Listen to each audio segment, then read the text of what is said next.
Hey, it's Rich back with you for another video. Today we're taking a Citation Mustang up to Reno. We've been trying to make this trip for a few days, but the weather in the Reno area has been really bad. It's been bad down here too, but really bad with ice and snow in Reno. So this is a 2013 Mustang that we got to know this airplane. It was brand new. We've sold it a couple times, and I'll take you along for the ride up to Reno and see how it does.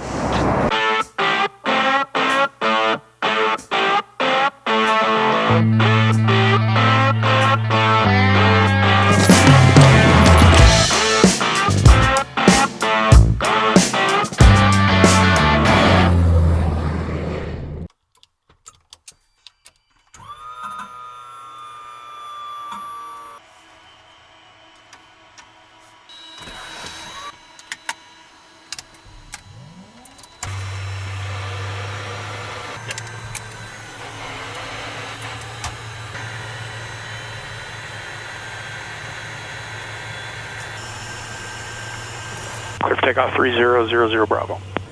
Start confident, Manor, Bravo.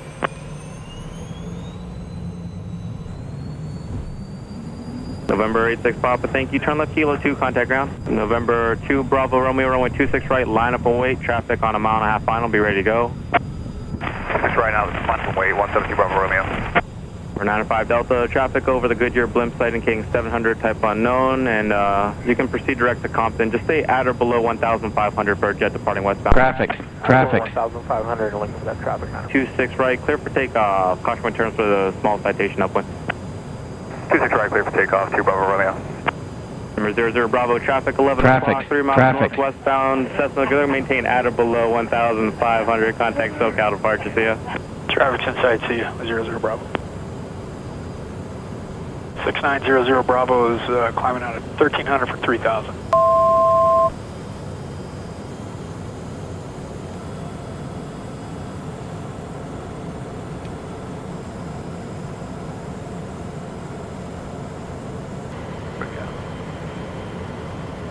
Out at 284 Golf, LA Center, Roger.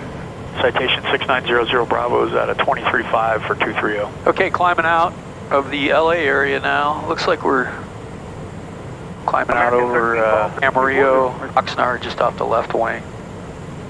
Passing flight level 270 on our way to 300.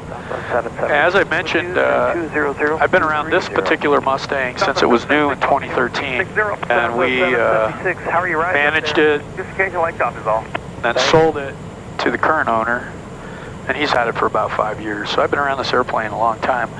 As I've probably mentioned in some other videos, the Mustang, you know, for me it was really, I wasn't really into the jets when Cessna announced the Mustang. And I remember at NBAA sitting in the Mustang mock-up when they announced it. And at the time we were selling G1000 equipped 172s and 182s, 206s. And I got in this Mustang mock-up and there was G1000. I remember thinking how familiar it looked, and that this was an airplane that I really wanted to get involved with and sell and fly. And you know, Cessna was marketing, at that time, was marketing all the Citations direct. But there was whispering going around that they might, you know, sell it through dealers. And the dealer program was very strong in 2005-06, so it's kind of an exciting time. And there was a lot of talk about the emerging VLJs. You don't hear that acronym anymore, or you don't hear as much. VLJ, very light jet. And Eclipse and Vern Rayburn were talking up the Eclipse jet heavily at that time, and they were, I remember I was very intrigued by all that, and I remember reading about, you know, Eclipse was going to make 2,000 jets a year, and they were going to sell them for $700,000 a piece, and there was this huge market that none of the manufacturers that were in the market already, like Cessna, were fulfilling, and there's all kinds of hype. I remember even Cessna being, to some degree, mocked. Because 6900 Bravo, click destination. Direct destination 00 Bravo. Anyway, being mocked for not, you know, being ready for it, and underestimating the size of the market and all this kind of stuff. And I remember going to meetings at NBAA and listening to Vern Rayburn at Eclipse, you know. He basically shaking his head at Cessna for being so pessimistic on how big the market was. And Cessna's position was, look, we've never come anywhere close to making 2,000 airplanes a year, maybe 100 a year. Jets was the max they ever made. And they just didn't see the market, and you know, they were willing to stick by their guns. And somebody at Cessna one time described to me, now Cessna's usually not the first one to jump in the water in maybe a market, but they're usually the last one swimming. That certainly played true with that market, because that emerging VLJ market that Vern Rayburn predicted would come to fruition never came. Eclipse ended up in bankruptcy, and Cessna made these airplanes and produced them, you know, at the clip of 50 to 100 a year from what, 2006 to 2016, so 10 years. And because of the Honda Jet and the Phenom 100, which were a little bit better performance in this airplane, they ended up electing to go back to the 525 and bring it back as an M2 and not stretch the Mustang. So it was an interesting time, and it's really interesting to look back and think about, you know, this airplane's very popular still. Great market demand for it, great support. It's a great performing airplane, and it's good and bad. It's nice that Cessna had a success with this airplane, but it's not so good to see other companies invest a lot in, you know, bringing a new airplane to market and they're not successful. So anyway, again, I've been around this airplane a long time. I think originally this airplane sold in 2013 for in the neighborhood of $3 million. Alaska 1059, climate table 320. Probably on programs, probably worth somewhere in the neighborhood of 2.3 or 4 now. So they've done pretty well. Now maintained on 240. This one does not have the NXI upgrade to the G1000. And when I evaluate NXI, I love NXI. It's faster, it's got some more features, pretty nice to have, but in terms of capability, you know, it doesn't add really too much other than maybe you could argue visual approaches. It's a nice to have, but you know, I don't really use visual approaches that much. People probably do, but the big thing is it's nice to have an upgrade available to the latest generation of avionics from Garmin, and that tells you what Garmin thinks of this market to certify it as a retrofit. You know, I don't know how many Mustangs were built. We're in the neighborhood of 500, so eventually they'll probably all get retrofitted. Say there's, you know, 400 of them left, or it's a pretty good market for Garmin to certify. So a lot of good support for these airplanes. They're economical to maintain. And so it's just the ingredients for a successful airplane. There's a great market for them. All right, we already started our descent, but we climbed this airplane to 40,000 feet. It took us about 30 minutes off of Long Beach on a direct climb to 400. At 400, we were burning 480 pounds per hour, which equates to about 70 gallons an hour, 35 a side. In terms of business jets, that's pretty efficient. We were doing about 330 knots true airspeed. So you can't really get anything better. The Eclipse jet is probably in that neighborhood. Maybe it burns less.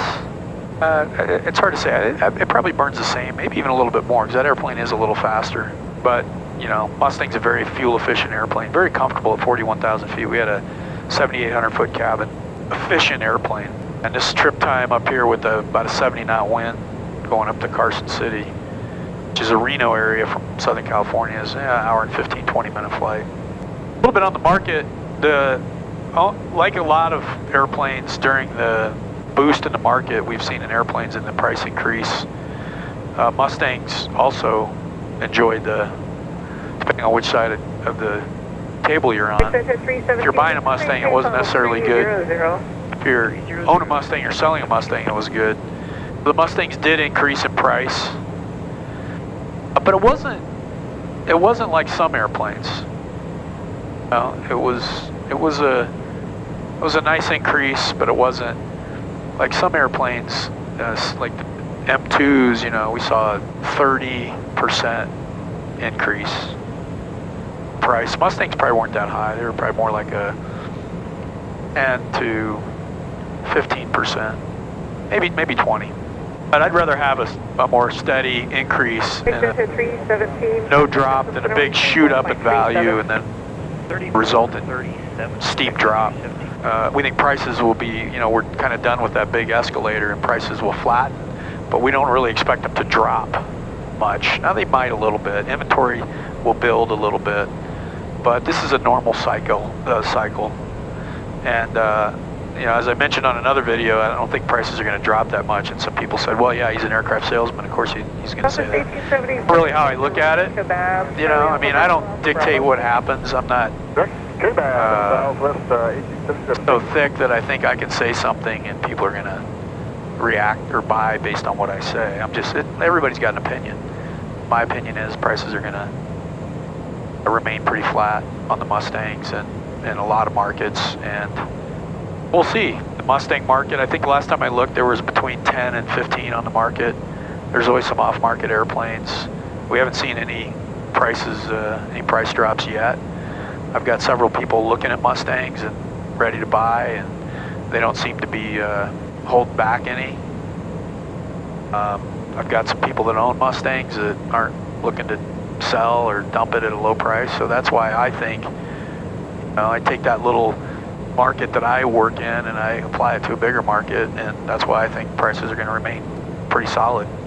So if you're in the market, you know, for a Mustang, we do a lot of, we try to do a lot of transactions, and we represent buyers and sellers, and we do pre-buys, and we do evaluations, and we do the whole, you know, whole service, and we got a lot of experience with them. So if you're interested in, you know, looking at a Mustang, give us a call, or demoing, you know, a Mustang, seeing one. We have a lot of resources to get people in airplanes. We just did a pretty extensive demo with a customer that was looking at a Mustang, thinks he wants a Mustang, and so he dry leased a Mustang as a demo, and to do more than just take it around the pattern in Long Beach, we took it on a pretty long cross country so he could really experience it and see if it worked out for him. So anyway, we're now descending. It's beautiful out here. You can see all the snow that the Sierra's got, that we've been waiting to get up here because of all the snow, and it's pretty thick. We've needed it, and we're going to descend into Carson City. The weather's clear there, so we don't have to worry about an approach. We may do an approach anyway. Okay, let's just do a quick cruise check at flight level 300, 360, but we may be still the benefit of the descent. We're burning 800 pounds now down here, which with some quick math is, let's call that 840. 840 divided by 6.7. It's about 125 gallons an hour. That speed is holding in there pretty good, 360 true. And the temperature is -7. You know, if you want to come down in the mid-30s in this airplane, you're going to burn a little bit more fuel, but you're getting a pretty good true airspeed out of it. 22-9er, Mike, heavy, flight level 370. Okay, that does it for this video. We're getting ready to cross over the Sierras here, descend into Carson City. And this airplane's not for sale, but if you're interested in the Mustang, you know how to get a hold of us. You can check out ocraviation.com, leave us a comment, and let me know what you thought of the video. Thanks for watching.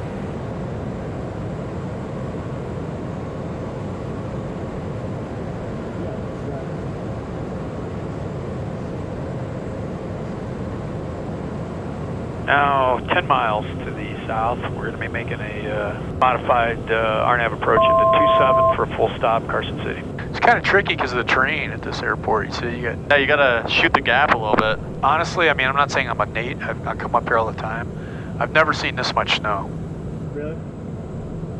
In this area. Okay, we got speeds, we got gear down. We're in our flap range. I'm going to put the flaps down. We're not going to hit any mountain here.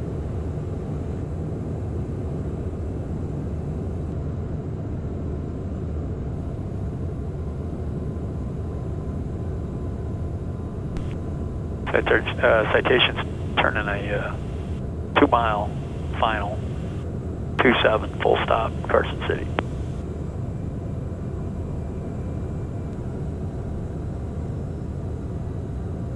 Here's down 3 green, flaps are in the land position. Put stuff on.